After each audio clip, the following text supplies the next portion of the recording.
ગૌમાતાને સન્માન સહિત અંતિમ વિદાય અપાશે। મૃત ગૌમાતા દાટવાના બદલે અગ્નિ સંસ્કાર આપવાની જૂનાગઢ મનપાને અનોખી પહેલ સામે આવે છે।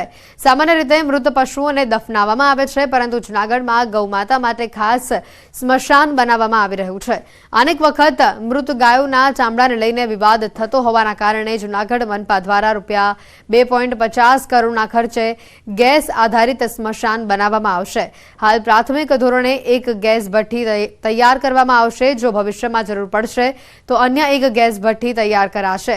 એલપીજી ગેસ દ્વારા મનપાની ડમ્પિંગ સાઇટ ઉપર ગૌમાતાના અગ્નિ સંસ્કાર કરાશે। આવનારા દિવસોમાં અહીંના કચરામાંથી ગેસ ઉત્પન્ન કરી આ ગેસ ભઠ્ઠીમાં ઉપયોગમાં લેવામાં આવશે। મહત્વનું છે કે એક ગૌમાતાના અંતિમ સંસ્કાર માટે ₹3000નો ખર્ચ થાય છે।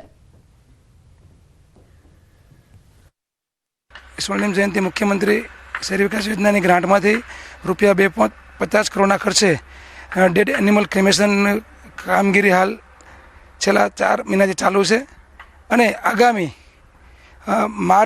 31 માર્ચ સુધીમાં આ એનિમલ ક્રેમેશન કાર્યરત થઈ જશે।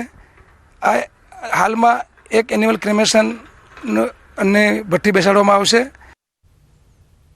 ભાવનગરના પાદરગઢ ગામે શિયાળે પૂર આવ્યું। પાણીની લાઇનમાં મોટા પાયે ભંગાણ થયું।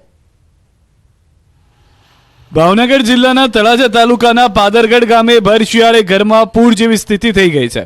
વગર વરસાદે ચોમાસા જેવો માહોલ જોવા મળે છે। પાદરગઢ ગામમાં વગર વરસાદે લોકોના ઘરમાં પાણી ઘૂસ્યા। પીવાના પાણીની લાઇનમાં મોટા પાયે ભંગાણ થયું। મહીપરી યોજનાની લાઇનમાં ભંગાણ થયું।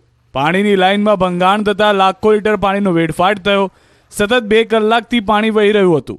લોકોના ઘર અને રસ્તા પર પાણી જ પાણી જોવા મળ્યું। વહીવટી તંત્રની જાણ કરવા છતાં અધિકારીઓ જોવા સુદ્ધા આવ્યા નથી। દ્રશ્યમાં જોઈ શકાય છે કે તંત્રના પાપે રોડ પર પાણીના ફુવારા ઉડી રહ્યા છે।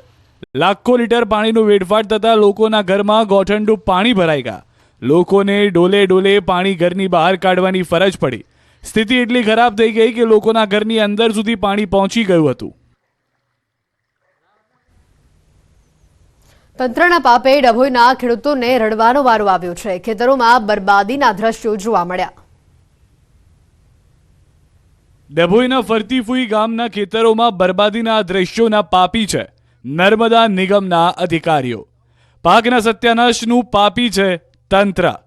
ડભોઈ તાલુકાના ફરતીકુઈ સીમ નજીકથી પસાર થતી નડા ફરતીકુઈ અંબાવ મેઇન કેનાલમાં ઓવરફ્લો થતા હજારો હેક્ટર ખેડૂતોની જમીનમાં પાણી ફરી વળ્યા।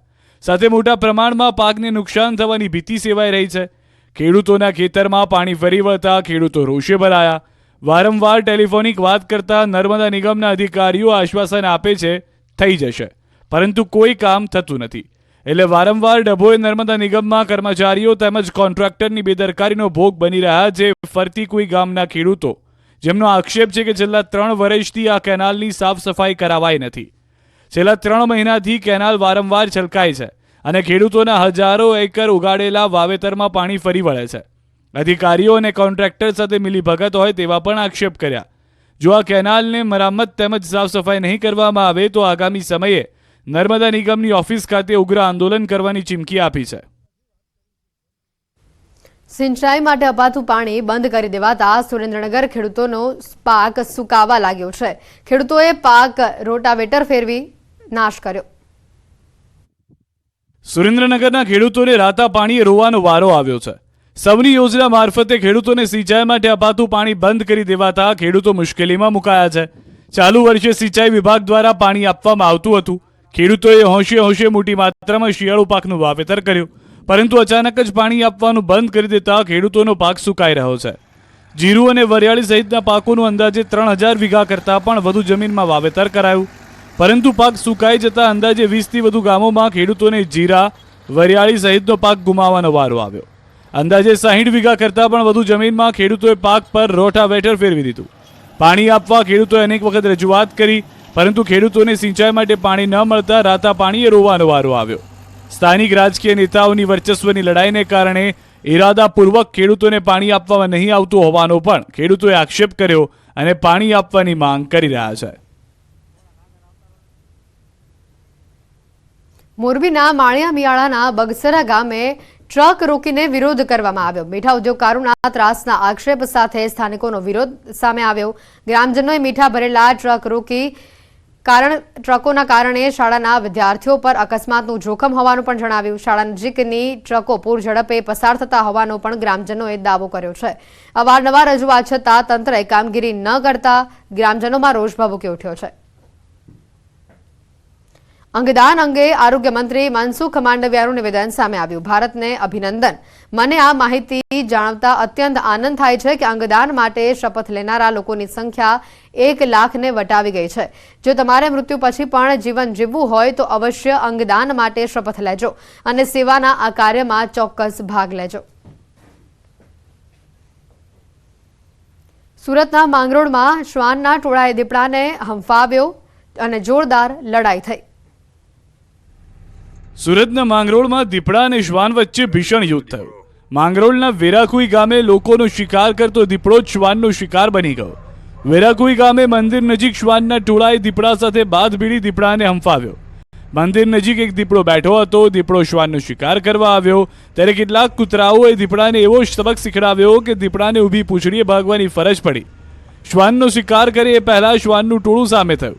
શિકાર કરવા આવેલા દીપડાએ ભાગવું પડ્યું. ગામમાંથી પસાર થતા ટ્રક ચાલકે વિડીયો કેમેરામાં કેદ કર્યો.